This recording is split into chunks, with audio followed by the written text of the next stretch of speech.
Hey everybody, welcome back. In this video, I'm going to share with you my Thailand monthly budget. Now, as a reminder, I've been living in Thailand for 3 years now. So this isn't just, I didn't just move to Thailand and I've been there for 1 month and I do a budget video. So I've been living in Thailand for a little bit now. I've been living in Thailand for 3 years. And also in this video, when we actually go through my budget, I'm going to share with you tips and tricks in each category, things that you need to know. Because if you're not, you're going to lose money. Or you're going to get caught up with some type of scam that you lose money. But other than that, let's jump into my budget and let's kind of get rocking and rolling on this. Now, like I said, this is my Thailand budget. Now, when we talk about a budget, okay, this is what we got to bring up right now is what type of lifestyle do you want? Okay, because in Thailand, I mean, this is why it's really hard for someone to share a budget or share their lifestyle with you, or because you don't know kind of what lifestyle they're living. You don't know if they're moving over to Thailand. They're trying to live as cheap as they possibly can. Some people do that. So the biggest thing I got to say with this, I mean, yes, what type of lifestyle do you want in Thailand? That's really going to affect your budget, how low it is or how high it is. One of the things I want to say is in Thailand, this is what was told for me when I first moved to Thailand is, Chad, you can have any lifestyle you want over here. You know what I mean? You can read between the lines with that. I mean, in Thailand, you can have any type of lifestyle you want. You just have to know what you want, what type of lifestyle you want, and how much that lifestyle is going to cost you. Okay. So other than that, let's jump into my budget.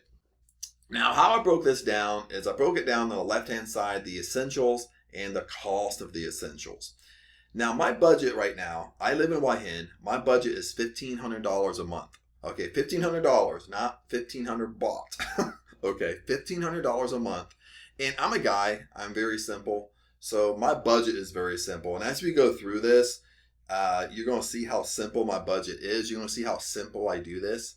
One of the things I want to bring up really fast is that in this $1,500 budget, that's for 2 people. Okay, this might amaze you. You know, I do have a Thai girlfriend. I've had the same Thai girlfriend for like about 2.5 years now.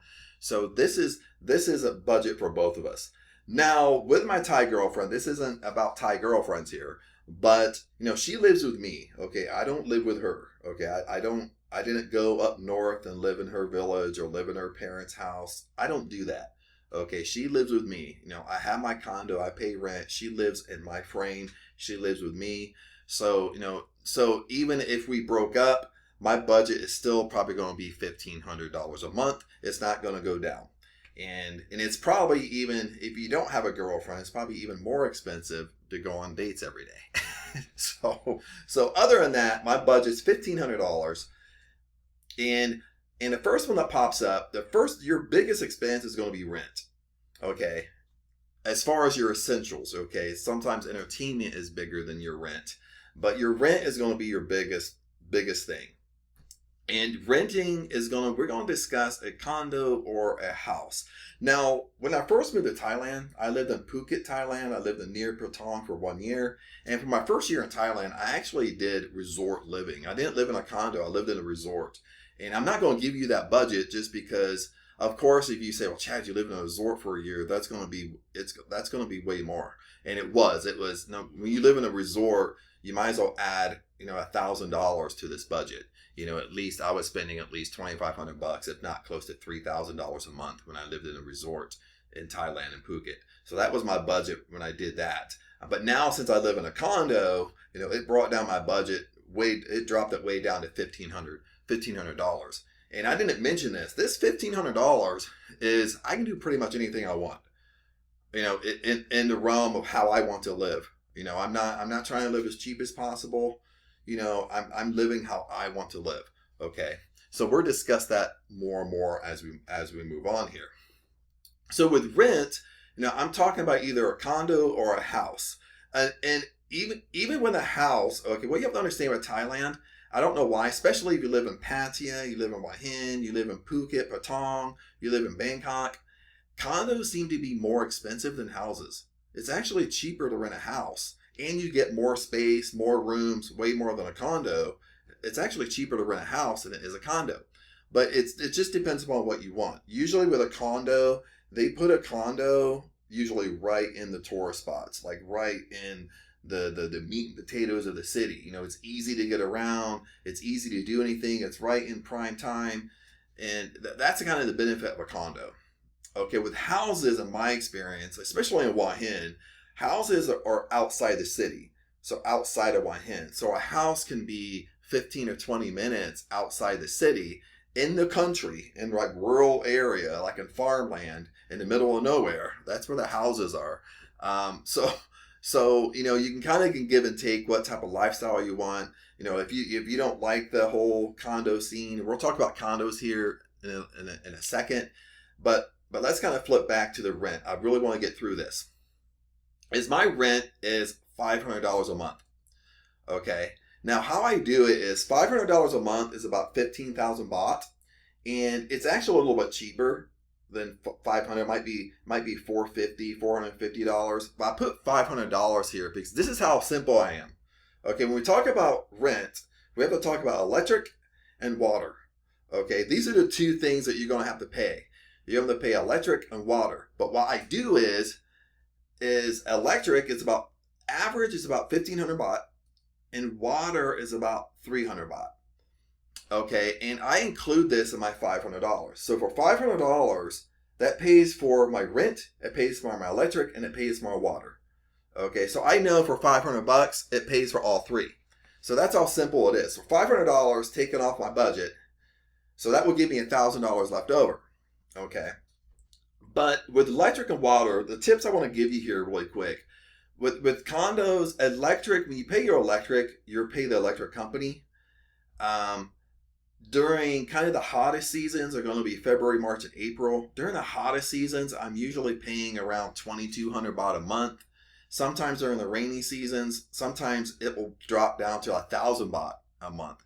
So that's why I put like a 1,500 baht there. I average that out to about 1,500 baht a month for electric.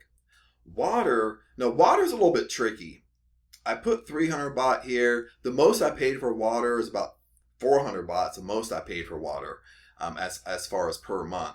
But I put 300 baht here. Now, the reason why water is tricky is because in Thailand, now in your country, like I live in the United States, this would actually be illegal. It would actually be fraud. You could pretty much sue and do a class action lawsuit over it.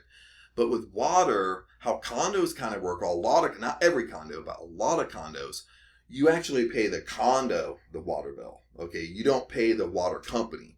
So you don't pay direct the water company. So if you pay direct the water company, they charge 20 baht per unit. But in my case, I live in La Casita. So when I live in my condo, the water bill, I pay La Casita. I pay the condo. Now, when you pay the condo, they always increase your water bill. They always make it more expensive. In my experience, they make it twice as expensive. For example, besides charging 20 baht per unit of water used, they charge 45 baht a unit of water used. So they double your bill. So that's why it's kind of high. Usually a water bill will only be like 100 baht, 150 baht. But in some condos, they overcharge you. So it will be 300 baht, 360, 400 baht. And this is for two people, of course. I mean, two people are taking showers twice a day. So I'm taking 2 showers a day. My girlfriend's taking 2 showers a day. You might be saying, Chad, why are you taking 2 showers? Because it is hot in Thailand. So you're going to take a shower in the morning and a shower at night. Now, at this point, let's kind of jump over to some condo tips really quick.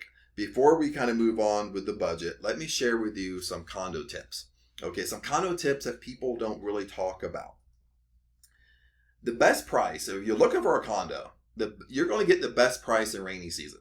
Okay, now rainy season, give and take, rainy season is really July. So it was really June, July, August, September, around there.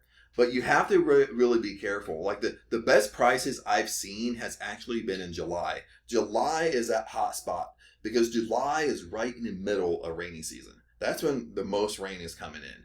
That's going to be your best price that you're going to be able to negotiate good prices in rent. I used to say, you will hear some people say, well, rainy season's like April, May, June, July, and stuff like that. The issue with April is still high season a little bit. The reason why April's high is because it's so grand. Okay, that's their Thai New Year. So a lot of people are still coming into Songkran. So you're not going to get the best deals in April just because they're dealing with people coming into Hua Hin or Pattaya, Patong, Bangkok, and that keeps the prices high. So April isn't really the best time to kind of rent a place or to negotiate. Then May is kind of too close to April. It kind of drifts over to May a little bit.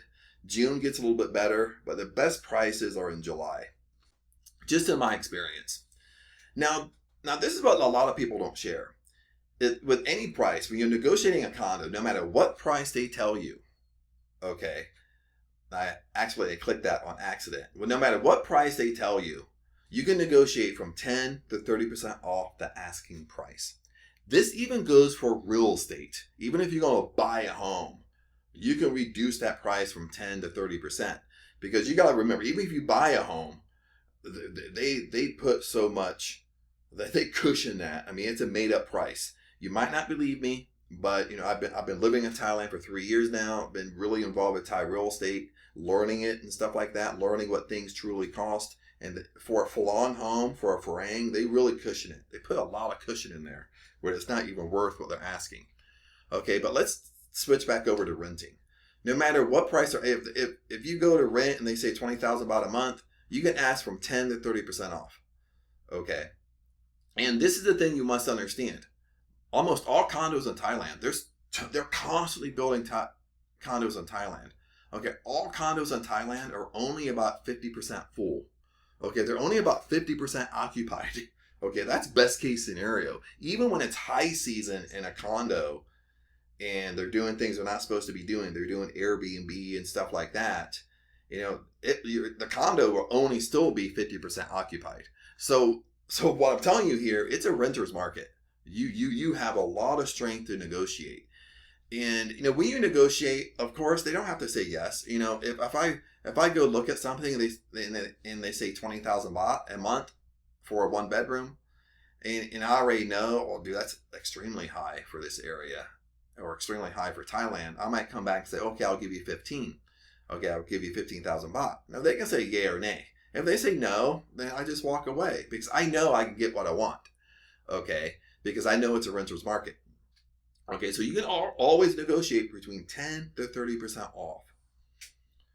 Okay, now again, you're going to get the best price for a 1-year contract. They do a lot of contracts in Thailand. Now, some places will only do one-year contracts. Some condo complexes will only do a 1-year contract. They don't want to mess with anything else. They don't want to mess with monthly contracts or anything like that. So they just do 1 year. But there are a lot of places that will do monthly contracts. They'll do a 3-month contract. They'll do a 6-month contract. So you're gonna get the best price for your condo if you do a 1-year contract. So that's usually what I do. I usually do, once I like a place, I usually do a 1-year contract to get the best price, to negotiate the best price. Then when you do a 1-year contract, kind of the things you have to keep in mind here, and this is good information here, is usually with a condo, and even with a house, you're going to always come in, you're going to pay the first month, the last month, and a 1-month security deposit, all 3 together. Okay, so you're going to come in and you're going to pay 3 payments, all included. So if your payment's $500, you're going to come right in with $1,500. So you're going to pay your first month, last month, and a 1-month security deposit. Now the 1-month security deposit, we have to talk about this, is because anything over 1 month security deposit is illegal in Thailand.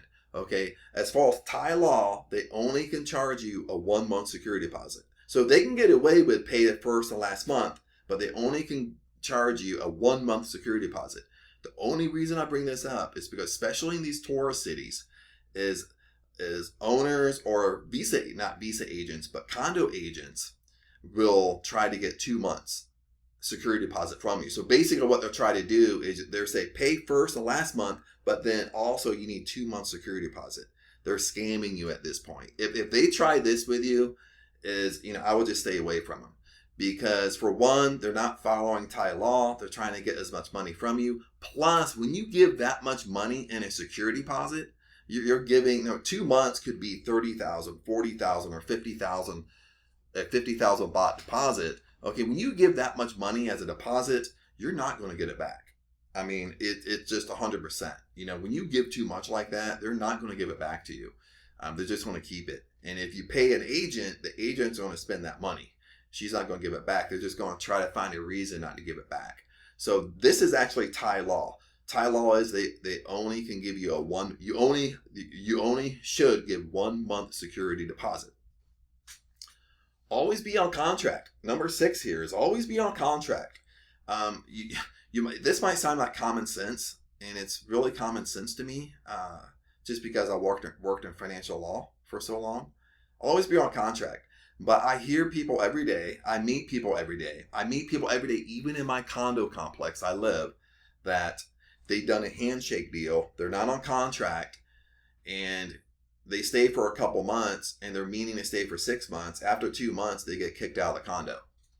So basically what happens when you're not on contract is usually most of the time you're dealing with a condo agent. So the condo agent is the middleman.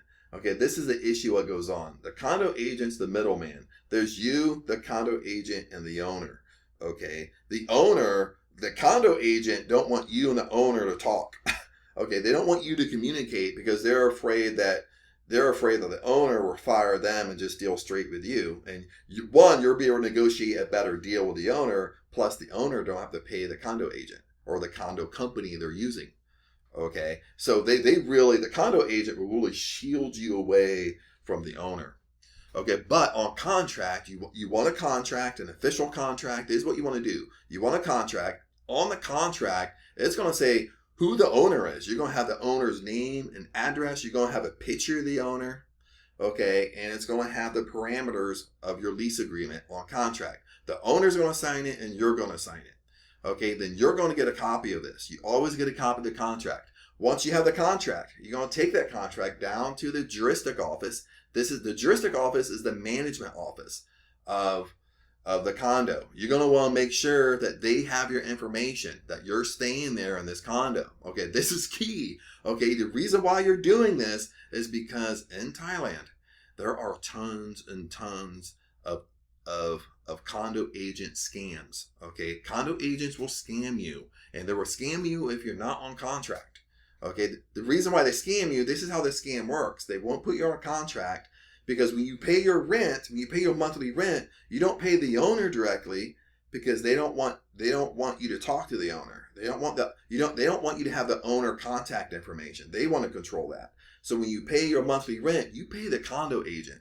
So the month your rent passes through the condo agent, then the condo agent pays the remainder to the owner. That's how it works. So the scam is when you're not on contract, you'll give all the money to the condo agent. You're paying the condo agent every single month, but the agent tells the owner that nobody's in their place. Nobody's in there.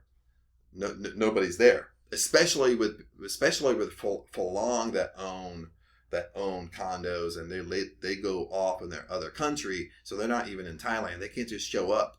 So this is a big scam, and within condo agents, I mean, it still goes on. Huge scams. So don't get caught up with a scam. Okay. Also, when we're talking about scams, is never pay 1 year up front. This is another thing that a condo agent will try to get past you. They'll say, okay, now I'll negotiate for a 1 year contract because I want to sign a 1 year contract. Then they'll say, well, Chad, I'll give you even a better deal if you pay the whole year up front. You don't pay me monthly, you pay the whole year up front. Now, this is the issue with paying the whole year up front. A couple issues. Okay, the agent could be running a scam. Okay, if I give her all the money up front, she might not give it to the owner, then the owner tries to kick me out. Okay, that's one thing. Another thing never to pay a 1 year up front is because, in my experience renting condos in Thailand, is the owner of the condo is always trying to sell their condo. Okay, so if you live in a condo for 4 months or 5 months, then they sell their condo, they sell it to somebody else. Well, guess what? You got to leave. You're going to be kicked out. So if you got to leave, that they're not going to reimburse you that money. Okay, if you paid a year up front, they're not going to give you that money back. So either you're going to have to hire a Thai attorney to to basically represent you to try to get that money back, or you're just going to have to walk away with a loss and kind of walk away with a dumb decision you did. So never pay a year up front. What I do, I always pay monthly. I always pay monthly with a direct deposit. Well, direct deposit, what I mean is I'm not handing them cash. I'm not paying in cash. I'm sending them a transfer from my Thai account. That's how I'm paying. Is that way there's a transfer, so I'll have a transfer receipt that I transfer the money. I'm not basically giving them cash. Okay, because cash, you can always argue cash. Okay. And in Thailand is still a country that cash is king. Okay. Thai locals pay cash for everything. So don't pay cash. Okay. Especially with paying rent in your condo. Okay. Have receipts, have direct receipts, direct deposit of you sending people money. I know I'm hitting this hard, but a lot of people, once you move to Thailand, you're 100%, you'll meet people that's been caught up with this stuff. Now, what's the best price? How do I get the best price? The best price is always going to be in person. I know, like when I first moved to Thailand, I came over and I stayed in a resort. I stayed in a resort for almost a year. Then I switched over to a condo. So the best thing is always going to be in person. Okay, you can check out the condo in person. You can check out the parameters. You can check out daytime versus nighttime. And it's really, the power is in person. Okay, and in person, you might not be able to do that right away, especially if you're just coming over. But if you're not in Thailand, but eventually when you start moving around, you're going to notice that I'm getting the best price in person. And number two is, what I would recommend, and what's been recommended to me, especially, I lived in Phuket, then I moved to Hua Hin. Now after Hua Hin, after my lease is up in Hua Hin, I might go someplace else. I might shoot over to Pattaya, shoot up to Bangkok. I don't know yet. But a lot of the locals will tell you this is like, when you're trying to pick a place, rent a place for a month. Don't do a long-term lease. Just, let's say, for example, you want to live in Pattaya, you want to stay in Pattaya, but you don't know where you want to stay. Just rent a hotel, rent a resort. You can rent a condo for a month and it's totally legal. Rent a place for a month. That gives you an idea of your surrounding areas. Okay, kind of where you want to go. You can check out other condos and you go there. Plus, the biggest thing, like if I really like a condo complex, it's very good to check it out during daytime and check it out at nighttime. Okay, and I'll give you an example here. In Hua Hin, they love to place, when they build condos, they love to build condos right in the middle of Thai villages, right in the middle of nightlife. And, Hua Hin, the condos that kind of sit back in nightlife, what people forget about is when you're around the bars, all these bars and go-go bars and stuff like that, all these bars have bands that play till 2 a.m. So if your condo sits beside a band and that band's playing 7 days a week till 2 a.m, and you can hear the sound coming in, a lot of people break their leases and leave. A lot of Phlong break their leases and leave. So it's really good to kind of rent a place for a month and really check the surroundings in the daytime and nighttime to kind of see how loud it's going to be. Or now how safe it's going to be too. And also, most condos, now you might know this because you might be watching a lot of condo videos. Most condos come furnished, okay? And some of the furniture, you were seeing pictures of them, you're seeing it on video, it looks badass. You know what I mean? It looks nice. But most condos come furnished, but most of the time it's very cheap, okay? It's cheap and uncomfortable. They put in the cheapest couch. So when you go in and sit on it, it's like sitting on a board. So a lot of people won't even hang out in their living room because they have such a cheap couch. Lots of times they'll put a cheap bed mattress. Even a condo I stay at, I had to go out and buy like a really good quality, one of those memory foam mattresses you stick on top of your mattress, just because they just bought the cheapest mattress to put in the room. So, and that's what you'll find when you look in person. When you look in person, you're going to be able to tell if things are cheap. You're going to be able to tell if I go in, if I'm really interested in the condo, I'll go in and I'll sit on the couch to see how comfortable it is. I'll go in and I'll sit on a bed, lay on the bed. I don't care because I know they're not going to take it away. This is another thing you got to know is if I don't like the couch, they're not going to take the couch. You don't have to live with that couch. Okay, if you don't like the bed mattress, they're not going to take it, so you can put in your own bed mattress. So it's going to stay there. So So you have to understand this. They're not things that you don't like. They're not going to remove it from the condo most of the time. Okay. Or you got to ask if I don't want this here, can you take it? You always have to ask permission. And this is kind of leads right into number 4. Always ask if you can put pictures on the wall and decorate the condo. This is what I found out the hard way is when you rent a condo, and I'm coming from the States, so no matter if you rent an apartment, you rent a condo, you rent a house, you pretty much, within parameters of course, you pretty much can do anything you want to do. Okay, if you want to hang pictures on the wall, if you want to wallpaper the wall, you want to repaint the wall, you can do so. You can come in, put nails on the wall, hang pictures all over, you can do whatever you want. But in Thailand, you always have to ask permission, because lots of times, even on my condo I have, there's nothing on the wall because the owner don't want nothing hanging on the wall. They don't want you to hang something or have a little hole in the wall, okay? Because they don't want to fix it. Even though it's cheap to fix, they don't want to fix it. So you always ask. Don't just assume. Just you're coming from your country. Don't just assume what you can do in your country you can do in Thailand, because you'll be in for a rude awakening. And in Thailand, when we come back, actually with this, when we come back to your security deposit, how the security deposit works is I've always gotten mine back, but if you give them any excuse to keep that deposit, they will. Okay, they're not. It's not like the States where they hire someone, fix it, then give you and reimburse you the difference. They don't really do that in Thailand. Like if you have a little hole in the wall because you hanged a picture and they told you, I told you not to hang a picture, you have a little hole in the wall, even though they could fix it for 300 baht, they want to keep your whole deposit. You know what I mean? So just be aware of those things. Also, my number one thing here, check parking. Okay, most condos come with little parking. And this is really my pet peeve in YouTube videos when you have full long, and there's a few guys that brand their YouTube channel pretty good in Thailand, and they always do condo videos. You always see them walking around and showing condo videos. There's a couple things wrong with that. For one, when they don't live in that condo and they're walking around doing videos, you're going to know 100% that condo is leaky. Okay, leaky is a Thai phrase. Leaky means that they're treating a condo like a hotel. Okay, that's what they're doing. Is they're just letting in people and they can film, they can walk around the floors, and they don't live there. Remember, a condo is a residence. That's where people live. Okay, when they're just letting in random people, that's why when they're showing these condos, I already know that condo's leaky. I already know the condo they're showing is treated like a hotel, meaning that they're doing Airbnb there. Meaning that you sign a year lease, but you're living around people that they come in for 2 days, they come in for a week, and they go home. That's illegal in Thailand. That's a violation of the Hotel Act. So I've kind of got off on a tangent there, but let's go back to parking. Parking is another one they don't share with you. Most condos, I don't know why, most condos in Thailand do not come with enough parking. You don't have your own private parking space. Okay, in condos, it's open parking. And I'll give you an example. And where I live in La Casita and Hua Hin, okay, Hua Hin has 700 units. Okay, condo units, 700.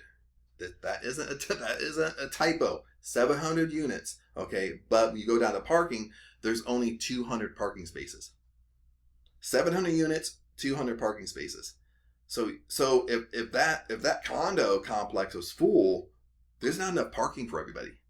Okay, I've even come home on my motorbike, and I've come home before, and there's no place for me to park my motorbike.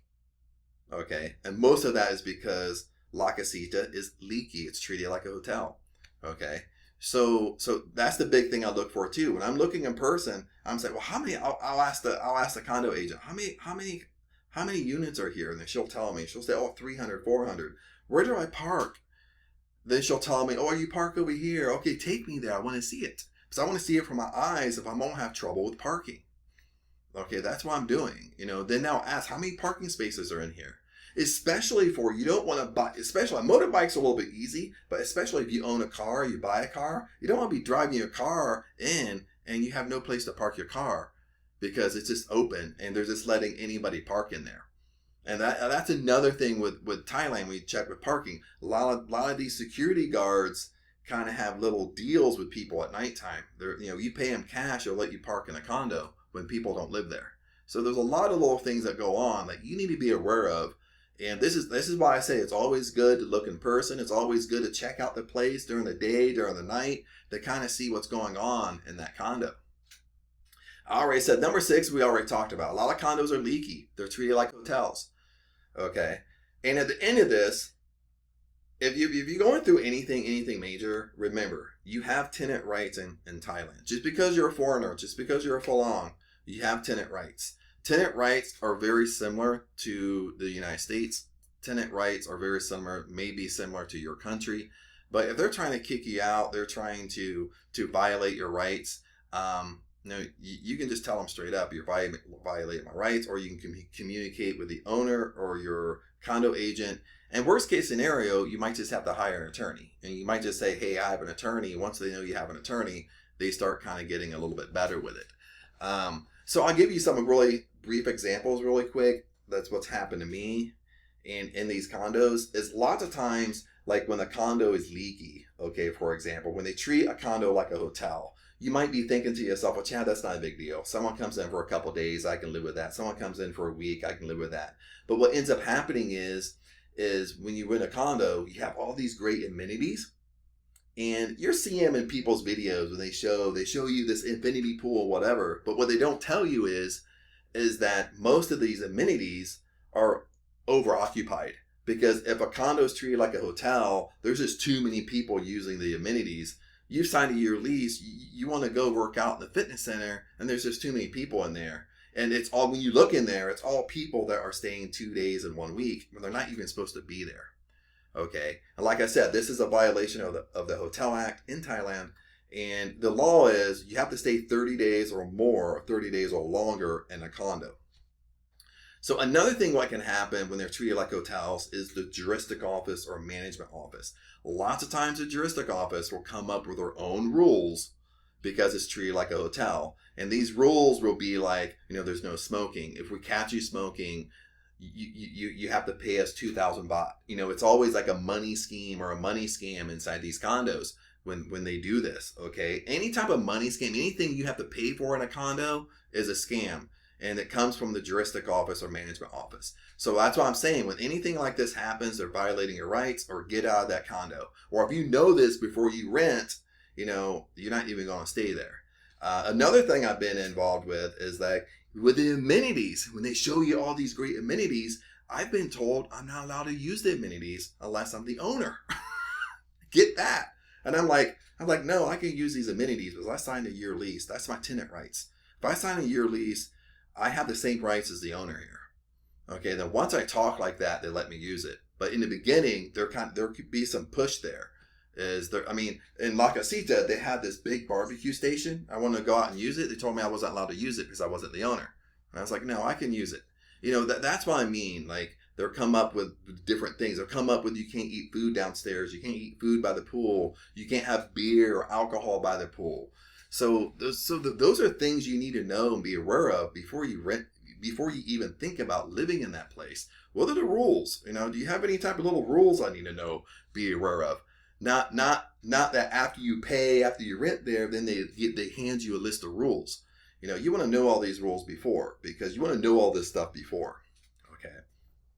Now let's kind of flip back. That's the longest tips and tricks I've in this section here over rent, but it's stuff that's really important. It's stuff that you have to really be aware of, because it's just going to be a waste of money when you get caught up in one of these schemes.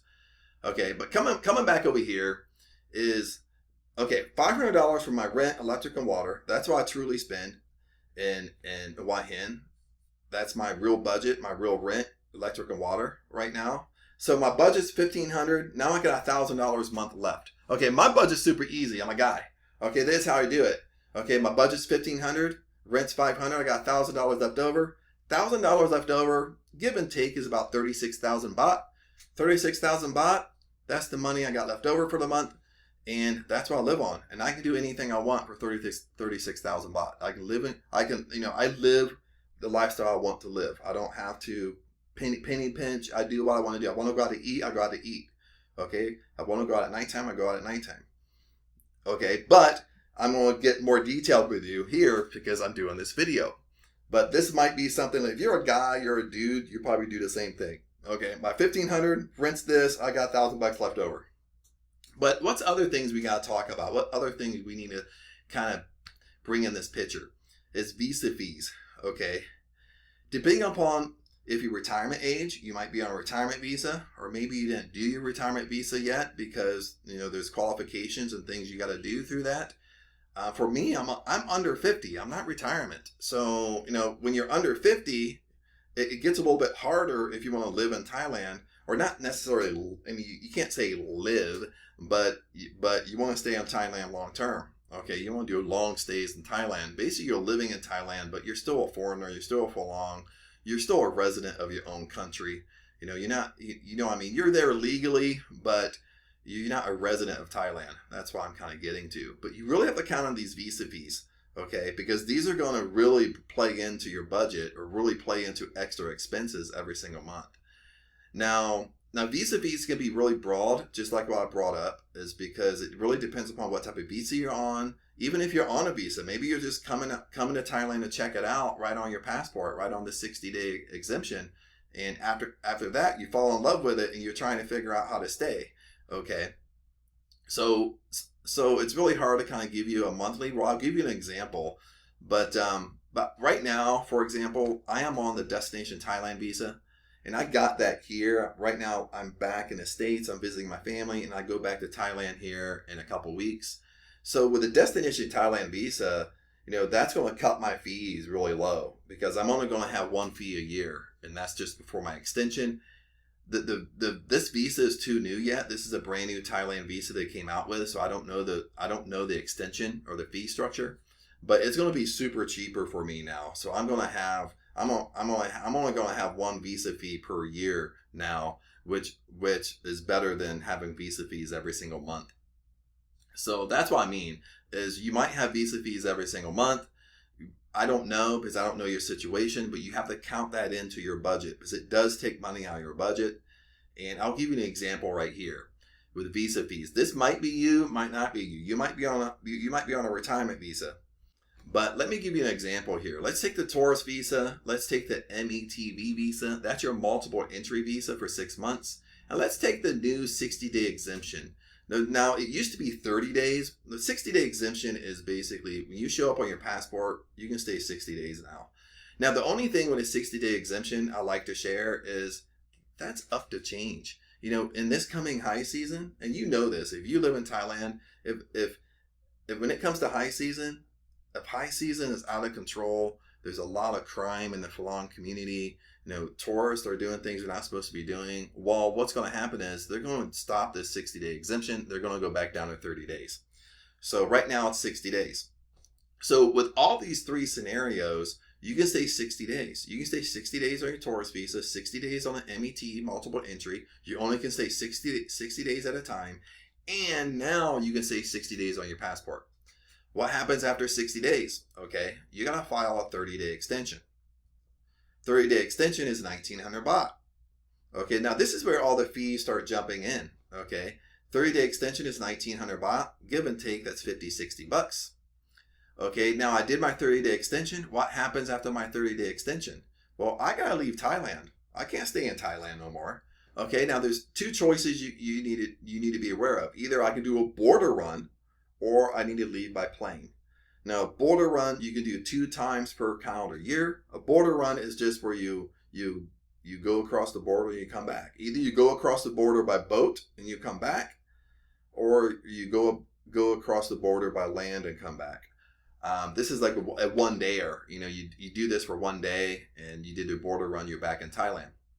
Or you have to leave by plane, meaning maybe you go back home to your country, or you want to see Vietnam, Cambodia, you want to go to the Philippines, or wherever you want to go, you go to a different country and come back.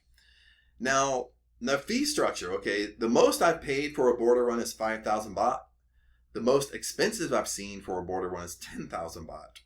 So when you do like a 5,000 baht is a good number. Okay, that's I had an excellent time when I've done border runs. I used the same company, the same people, and it's a fun experience. And my border runs have always been over to Mall and come back. It's beautiful. It's been always fun. But anyway, for that month, okay, the month before I paid 1,900 baht. Now the next month I got to do the border run. That cost me 5,000 baht, or I got to leave by plane.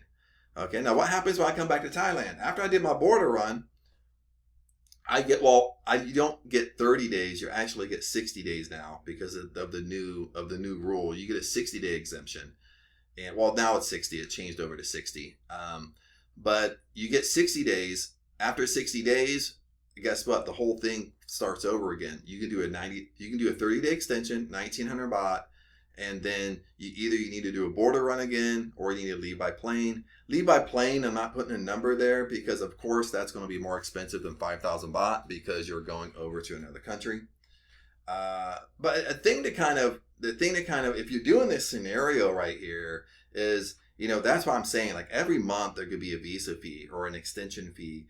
And with this new 60-day exemption that they just came out with, is you don't really know how strict they're going to be with you leaving Thailand and coming back. And what I mean by this, if you leave for a week and come back, are they going to deny you entry? Are they going to be stricter with it?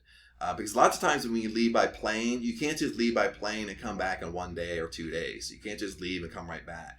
You might be denied entry. That's why when people leave by plane, they might go to Vietnam for 2 weeks or a month. Then they come back to Thailand. So with this new 60-day exemption on the passport, I don't know how strict they're going to be once you leave Thailand and come back. But my whole point here is you got fees almost every single month. And some of them can be, a little bit higher fees depending upon what you're doing. Let's jump back over to the budget. Number 3 is extra expenses to throw you over budget. I always have this in here, and this has to be in the back of your mind. The extra expenses I'm talking about are your condo fees, decorating. You want to buy anything for your condo. Maybe your condo don't come with anything. You got to buy everything. Maybe it comes with the essentials, but you have to buy everything. So let's kind of talk about this real quick. Is that with condo fees, okay, with extra expenses with your condo, it could literally be, remember, you have to come in with your first month, last month, and your security deposit. So in 1 month, that's going to throw you over budget because in 1 month you have to pay, come up with 3 times in 1 month. So that's going to throw you over budget for the month. Okay. So you want a savings, you want money coming in or a savings account that can handle this stuff. With decorating, what I really mean by decorating is that, like I said with a condo, is your condo can be very uncomfortable. Okay, sometimes when my condo I came in with La Casita and Wan Hin, but my condo they had just the bare essentials in there. It was kind of like it was a very nice condo. It's brand new, okay, but it really reminded, in the States, if you're from the United States, you get what I'm saying. It's really like you're staying in a Motel 6. Okay, you're staying in a very cheap hotel. Maybe the hotel's nice, but it's very cheap, meaning like they just have the bare essentials in your room. Okay, and that's kind of how condos can be decorated a little bit. They can be decorated when you go in there. It kind of gives you a feel like you're staying in a hotel. You're not staying in a condo, or you're not staying in a 1-bedroom home that makes it feel homey. So that's the big thing here, is making your condo, whatever you have, a 1-bedroom, 2-bedroom, if you rent a house, is making it feel homey to you and make it feel like home. Just because if you don't make it comfortable, listen to this, if you don't make it comfortable, okay, you're going to live there and you're going to be through rainy season, and it's going to be a period sometimes where it rains for 3 days straight, 4 days straight. The whole time you're sitting in your condo, you can't do anything. You can't go out. It's pouring rain. And you don't want your condo where you have nothing to do. You don't want your condo so uncomfortable you can't sit on the couch. You can't, you know what I mean? I've been there, done that. So that's when I started just buying a bunch of stuff for my condo. Another thing they kind of do when they go in and decorate, they kind of just bring in odd things. Nothing matches. You know what I mean? They just, they almost like maybe people gave them stuff and they just put it in the condo. So with my condo, before I came back here to visit my family, I pretty much, after a couple months, I just started buying a lot of stuff for my condo. And it's just buying rugs, buying nice stuff, buying the nice dishes and dish sets to make it look more homey, make it look more luxury, because they sell you all these luxury condos, but when you go in the room, it's like you're living in a cheap hotel room. They have nothing in there, or all their stuff is cheap. It looks good in pictures. It looks good on camera. But once you're there in person, you're like, dude, this is cheap stuff. So again, you're going to want to buy stuff. Insurance. Okay, this is a big thing. We got to talk about insurance. We got to talk about medical and auto insurance. Most of the time, insurance is going to be traveler's insurance, just because you're not a resident of Thailand. You're still a resident of your country.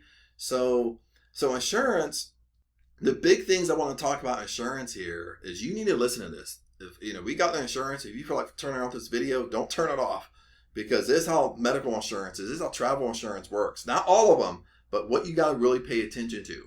When we talk about medical insurance, you got to pay very close attention to the fine print, okay? You need to ask the right questions when you're dealing with an agent, okay? Because a lot of policies, okay, I've seen the policies and I've heard horror stories in Thailand. A lot of international policies for traveler's insurance or insurance will not pay out, listen to this, will not pay out unless you have medical insurance in your home country. So if you get in an accident in Thailand, and you think, oh, I'm covered, I got insurance or travel insurance, but you have no insurance in your home country, this policy will not pay out. Okay, you'll learn the hard way. It won't pay out. Now you'll be stuck in the hospital, have to pay cash. And you're a foreigner, so they're not going to charge you like a Thai local. Let me tell you this. They're going to charge you, they're going to charge you high. So way more than what they would charge for a Thai local, because they're trying to get money from you. But not every policy, listen to this, not every policy does this, but you need to pay attention to this. Okay, you need to make sure this doesn't happen to you. Let's go down to auto insurance and motorbike insurance. Okay, with auto insurance, let's say you buy a car or you buy a motorbike. Okay, you buy a motorcycle. Okay, they call them big bikes in Thailand, but you buy a motorcycle that's $8,000, $10,000. Okay, then you want to get it covered with insurance. Okay, again, you have to pay close attention to the fine print. The auto and motorbike works just like medical. Okay, a lot of international policies. Now pay close attention to this, okay? Okay, now I'll give you an example of the United States. A lot of international policies will not pay out unless you are a legal driver in your home country, and this includes motorcycles. Okay, so I'll give you an example. In the United States, you know what I'm talking about. Okay, if you don't live in the States, you might not know. Okay, in the United States, I can have my driver's license, but I'm only legally allowed to drive cars and trucks. Okay, if I want to drive a motorcycle, I can't just go outside and jump on a motorbike or a motorcycle and drive it. I'm driving illegally. I have to go get my motorcycle endorsement, and that has to be on my driver's license. I have to go take a driving test and a written test for my motorcycle endorsement, or you can take a motorcycle course that would satisfy that. But anyway, you can't just jump on a motorbike or a motorcycle in your home country. If you got to go get the proper license for it, then you're not legally, technically, you're not legally allowed to drive in Thailand. Even though they let you drive, even though they get away with it, even though they don't push it, okay, when it comes down to insurance, you have to make sure that it will pay out, okay? Because if they can prove, if they want your driver's license, they know you're from the States, they want your driver's license, and you don't have your motorcycle endorsement inside the States, the insurance will not pay out. So you have to make sure this isn't in your policy. You have to make sure it pays out, okay? And if a lot of them don't pay out, guess what? You might have to, when you go back to your country to visit, you might have to get your motorcycle endorsement in your country to make sure you're not in this situation. Another thing to kind of be aware of is that most Thai locals do not have insurance. I know a lot of people don't like to talk about this. I live in Thailand. I have a Thai girlfriend, okay, on top of it. Most Thai locals do not have insurance. They're not covered in insurance. Most Thai locals don't even have a driver's license on top of it, okay? Most Thai locals are driving illegal, okay? So in this scenario is even if a Thai local runs into you, they total your motorbike, it's the Thai local's fault. They don't have insurance, okay? You're not going to get nothing out of them. Okay, it's gonna be on you. So then if you don't have insurance, or your insurance plays this game with you, then the only choice you have is you got to come out of pocket. Okay, they totaled your bike. It's not even your fault, but you got to go buy a new bike. Okay, this happens every day in Thailand. Okay, you're gonna go buy a new bike. Even you're not gonna be able to sue the Thai local because they have no money. They don't make enough money. And even if you negotiate, even if the Thai police negotiates with that Thai local, okay, this is how they negotiate: is oh, I'll pay them 300 baht per month. Okay, 300 baht's like $8, $9. Okay, they just totaled my 70,000 baht motorbike. I gotta go buy a new one, but they're gonna pay me 300 baht a month. Okay, or they're gonna pay the police station 300 baht a month, and the police station will give me the money. That's how they negotiate. Okay, because a Thai local only makes maybe 10,000 baht, 12,000 baht a month, so they're not gonna, dude. I mean, you have to pay attention. That's all I'm saying here. You have to pay attention when you drive. And when you're dealing with insurance, you have to make sure in these fine prints that you're looking at all this stuff. Now let's move on. Number 5, medical and dental costs. Okay, and these are more just kind of like things happen while you live in Thailand. Okay, I've had things happen, and we'll talk about that here. With medical and dental costs is just accidents that happen. And what you have to understand with medical and dental costs is most of the time as a Falun, they're overcharging you. Okay, they're cushioning it a little bit. That's why I say the final price is always negotiable. It's high, you can always lower it a little bit. Oh, I pay you this, and they'd be like, okay, you know what I mean? So the final price is always negotiable.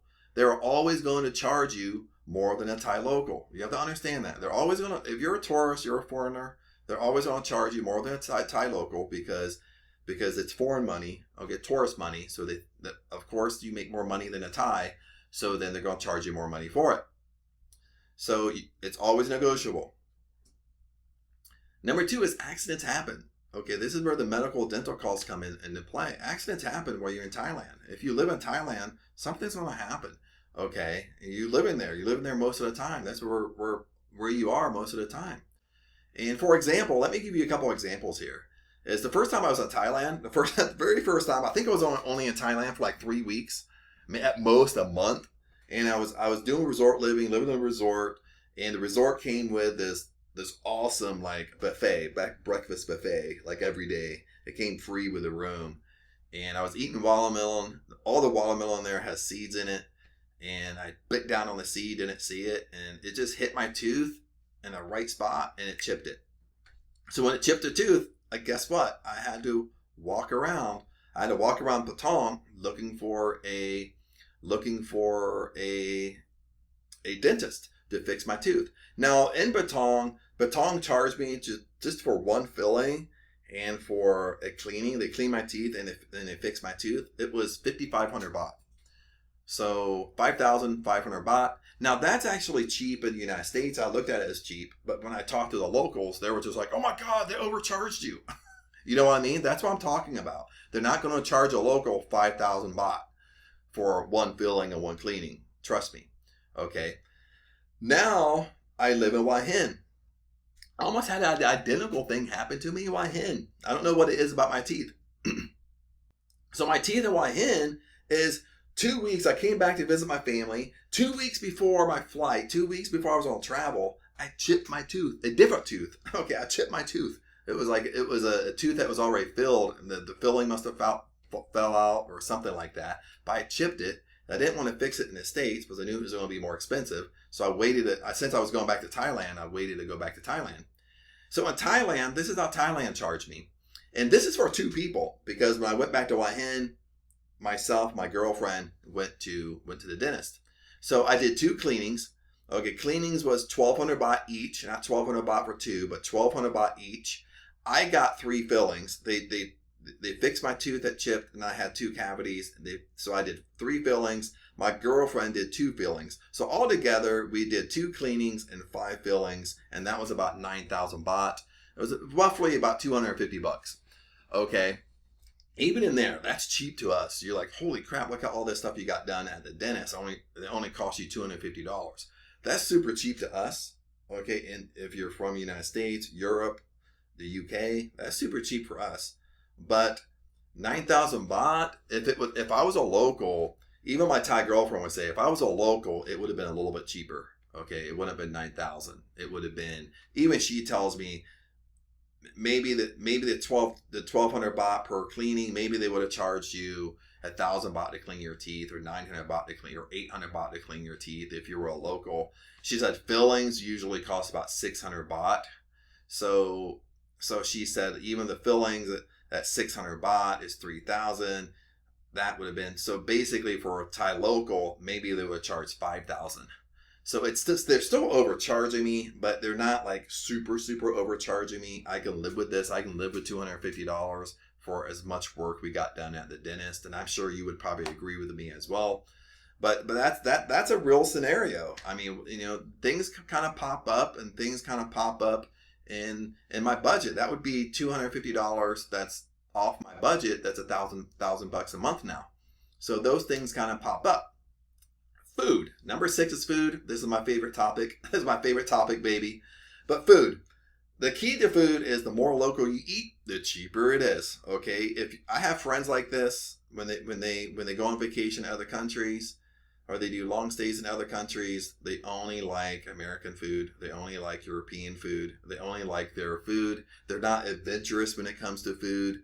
They don't like other culture food. They're not that adventurous. I'm very adventurous. I like local food. I like to try local food. I'm the type, I'll eat anything once. I might not like it, but I'll eat anything once. I'll try anything once. But you have to understand, the more local you eat, the cheaper it is. Okay, your food, American food, European food is considered Falong food. It's considered tourist food, which is they're going to charge more for it. And I'm not talking about 2 times more. I'm talking about 5 times more. Okay, sometimes in some scenarios, 10 times more. So this can really play with your budget. Okay, now my food budget, this is how my food budget works.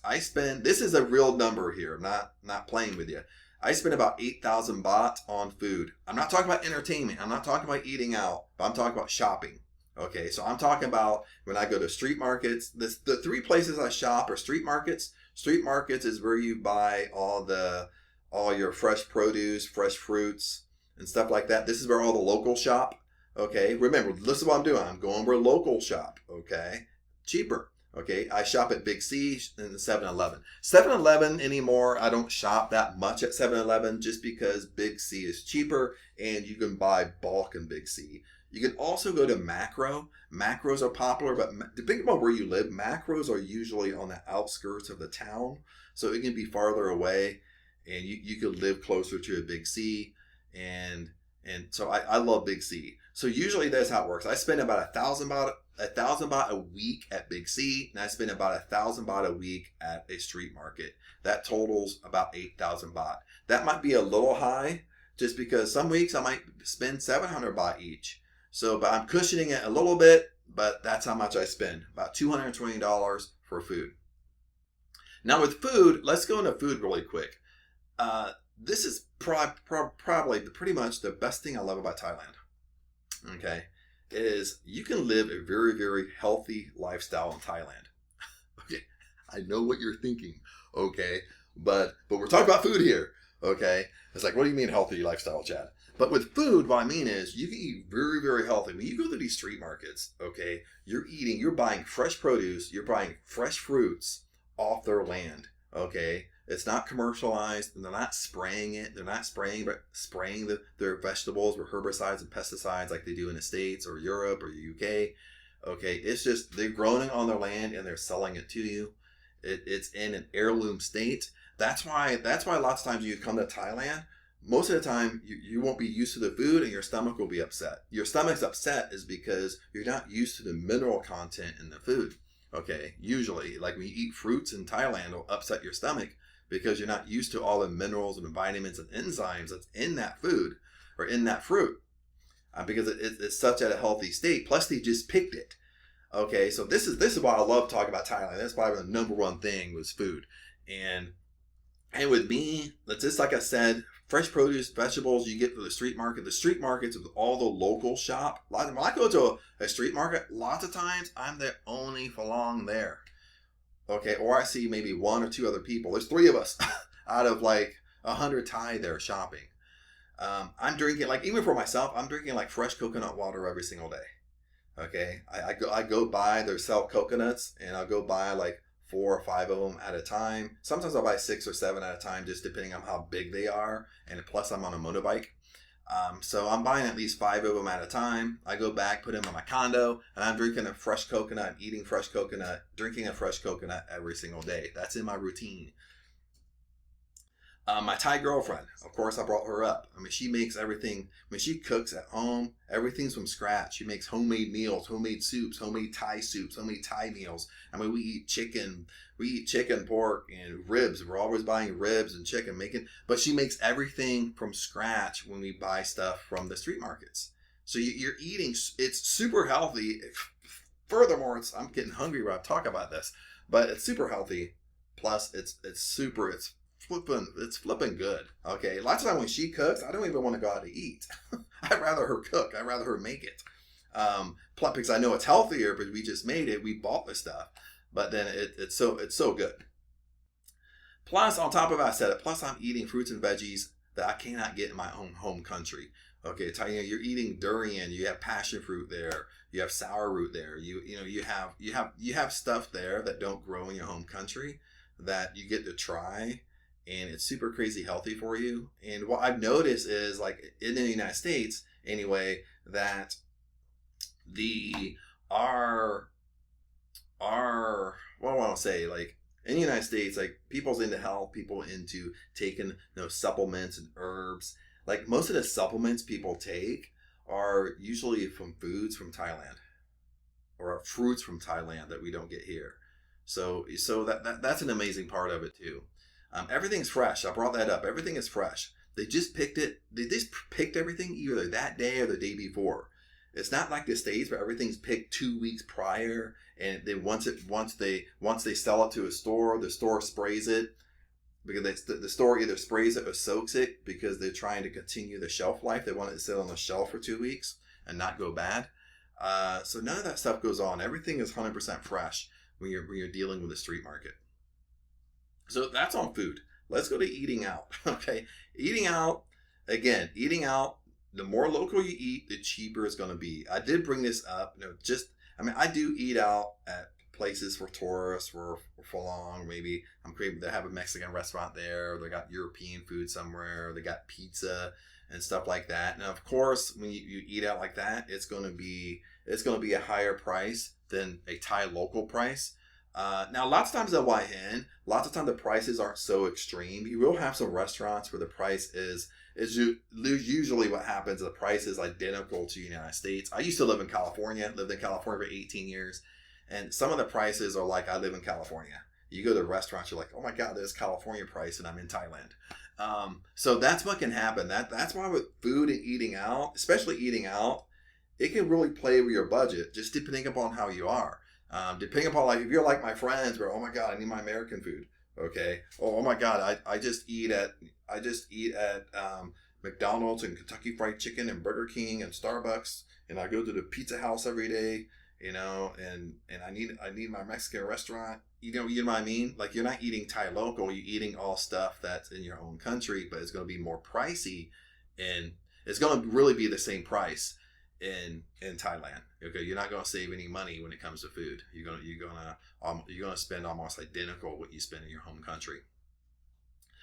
Entertainment. Okay, now entertainment.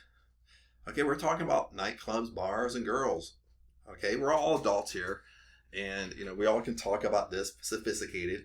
Okay, entertainment can be a huge budget breaker. Okay, this is something that you're going to have to take control of. Okay, because lots of times when we first come to Thailand, we're in that vacation mode. We're in that honeymoon phase. Everything's new to us, and we can go wild for our first few months. We can go wild for our first 6 months. You know what I mean? Then all of a sudden you're like, oh my God, I'm not living on any type of budget. I need to get myself more control. So entertainment is something you're going to have to get control of.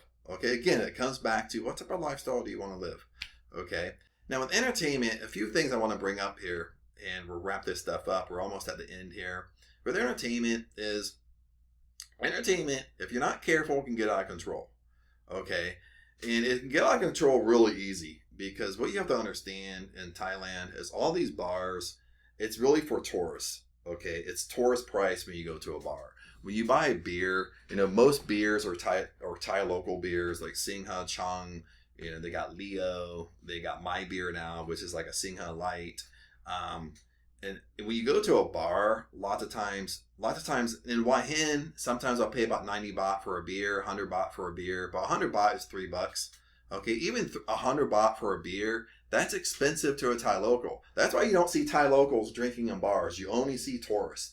Now, they might have a Thai girlfriend beside them or a Thai woman beside them, but the Thai woman's not paying for their beer. Okay, the guy is, the Phalong is.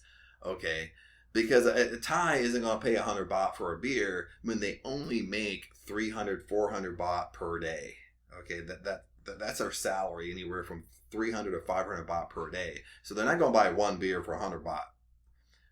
I've seen beer between 100 baht to 200 baht, depending upon where you are, depending upon what type of nightclub you're in. When I was in Patong, a lot of these places they were selling beer for 200 baht. They're seeing out 200 baht.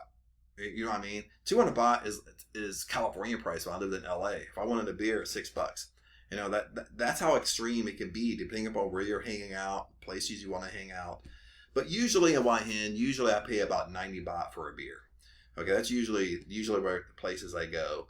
And sometimes you go to a really nice spot where maybe you're drinking martinis or mixed drinks or you're drinking shots or whiskey and stuff like that. Of course, there's going to be more. But you have to understand, it might be a little bit cheaper than your country, but it's not that much cheaper. So that's why things can get out of hand. Things can be more expensive than you think. And of course, girls come with that as well. You know what I mean? We're all human here. We're all, you might be a man or a woman watching this video, but we're all adults here. I mean, that's what kind of goes on. That's what goes on in Thailand. Like when you go out to a bar, the girls that work in the bar, the servers, they can sit down and have a drink with you. If you want to buy them drinks, or sit down and drink with you while they're working. Okay, if they want to go with you, they go with you. And that's how it works. I already brought this up. And number two, I was surprised. What surprised me the first time I went to Thailand is the price of the beer. I thought the beer was a little bit way more expensive than even in the state. Even in Ohio, I go out to places in Ohio that only charge me $1.50 for a beer. That's cheaper than what I pay in YN. Now of course in the United States, not every place charges $1.50 for a beer, but you get me on that. $1.50 for a beer is what I figured we would be paying in Thailand, but it's more expensive than that. And I brought this up. Number three, most bars are for the Phalong or for the Farang, no matter how you want to pronounce it. It's for the foreigner. Most of these bars, the prices are for foreigners. When you go to these bars, most of these bars are set up for tourists. That's why you won't see Thai men hanging around and having drinks because they can't pay those prices. They go someplace else or they drink at home. The Phalong food. Okay, the number four thing, Phalong food. I brought this up. We were passed through it pretty quickly because I already talked about this. Phalong food is going to be pricey, okay? It's going to be the same price in your country and sometimes more expensive. So it's going to be almost identical what you pay for it in your country. Now, you will go to a lot of places. Don't mark my word on this. I go to a lot of places where I have some wonderful European food, wonderful food. And, it's a decent price. So my whole meal might be 500 baht for 15 bucks. So, and it's like, dude, that's cheaper, a little bit cheaper than what I pay at home. But sometimes, it's even more expensive. Okay, they're paying import fees, plus they're paying a tourist on that. So sometimes it can be more expensive. And you'll see this even when you go shopping. If you shop at Big C, if it's things that Thai locals don't buy, if it's more of a tourist item, a Phalong item, or it's been imported from your country, it's gonna be 3, 4, 5 times more expensive than what a Thai local brand would be. So that's kind of what I'm saying here. If you want to have a little budget or a cheaper budget, the more you shop and eat like a Thai local, the cheaper it's going to be. Now at this part, it's over. Okay, that's my budget. So my budget's 1,500 baht. No, $1,500, 1,500 baht. I wish it was 1,500 baht, but $1,500, 500 for rent, electric, and water. At that point, I have $1,000 left over, and at that $1,000, that pays for everything. Okay, I live. I do whatever I want to do. That pays for it. I forgot about putting in a gym membership. Gym memberships, gyms are pretty expensive. Gyms are a little bit pricey. Gyms are more pricier in Thailand than they are here, even in California. The gym I pay for in Hua Hin, I pay 1,200 baht per month. 1,200 baht, give and take, is like 30 bucks, 35 bucks, something like that. probably like $30, $32, $33 for the gym membership per month. But again, that's, I'm taking it off of, that kind of matches the United States a little bit. But of course, since I have a Thai girlfriend, I'm taking it off of, I'm taking it off of her. So lots of times Thai will say, oh, like a Thai person can never afford that, but just because they only make 10,000 baht for the whole month. So that would be gym memberships. I do have a gym membership I pay 1,200 baht for. Some of them go up to, depending on how nice it is, where it's at. Like Bangkok has a really good gym, but Bangkok's gym, if you go to like a higher luxury gym, it might be 3,000 baht or 3,500 baht per month. Like pretty much like $100, like $100 a month. If you're into like protein powders and stuff like that, protein powders are pretty expensive there because it's not really a Thai thing. So protein powders, you'll notice that if you buy, is more expensive than in your home country as well. But anyway, other than that, those are a couple of things I forgot to throw in there that just kind of popped in my mind here. But other than that, my budget is simple. Okay, 1,500, deduct my rent. That's 500. I got 1,000 bucks left over. Then usually how I do, unless it's an emergency, like if I know that my dentist appointment is coming up, I plan for it. Okay. If I know if I have a visa fee coming up, I kind of plan for it in there. So I plan for the additional things, or I can kind of move things to different months where everything isn't hitting in the same month. That throws me over budget. Now, for example, if I want to buy stuff for the apartment, I might I have many months in there that I don't have additional expenses. Many months in there, my only expense is food and entertainment. That's what my budget is. I won't have a visa expense. I won't have any insurance or anything like that. When I buy travel insurance, I usually pay for the whole year up front. That way I don't see anything taken out. So I'm pretty simple with that stuff. So that's how I live. Even with $1,000 left over, I can do anything I want. If I want to eat out, I eat out, no matter what type of restaurant I want to do. So I don't play little games with myself. I don't try to live as cheap as possible. If I want to live cheap as possible, you can easily live on $1,000 a month. Pretty comfortable. Okay. Now, the only thing you would have to control in both scenarios, you really have to control the entertainment side. How much are you really actually going out? How much are you really actually partying and drinking and doing stuff like that? Because that will kind of bring up your budget. That's the only thing really to control. But of course, I work online. I still work. I want to work.